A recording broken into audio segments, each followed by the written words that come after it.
Mesdames, Messieurs, bonjour. Ravi de vous retrouver pour cette nouvelle saison du JT Cultures et Marchés.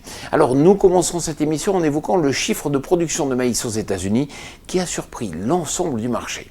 Nous irons ensuite en France afin d'évoquer la bonne production de blé tendre, puis nous tenterons de comprendre pourquoi la monnaie argentine a fortement dévalué depuis plusieurs mois. Enfin, nous parlerons de la hausse des cours du colza en Europe.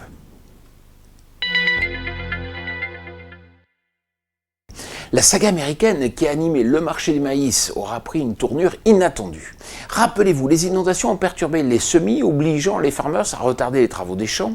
Dans ce contexte, les craintes ont été vives, mais ce lundi 12 août, l'USDA est venu jeter un froid sur le marché, alors que la majorité des analystes s'attendaient plutôt à une baisse des rendements liés au retard végétatif, l'inverse s'est produit.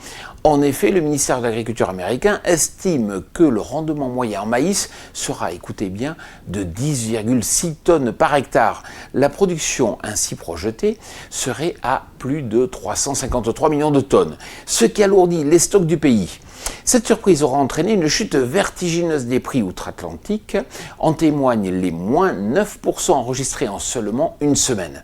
Ce pourrait donc être la double peine du côté européen pour les producteurs de maïs, avec des prix en berne et un potentiel de rendement dégradé.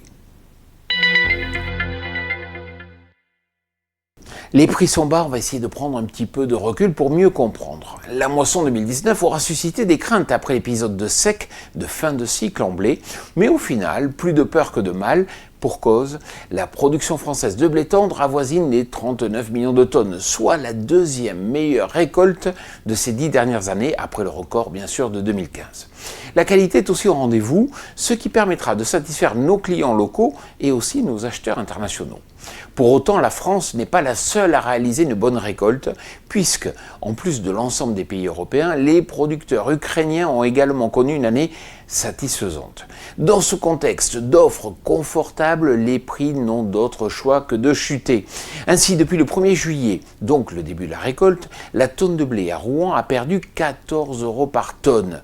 Si la situation était différente, rappelez-vous que l'an dernier, à la même époque, les prix étaient supérieurs de 50 € par tonne.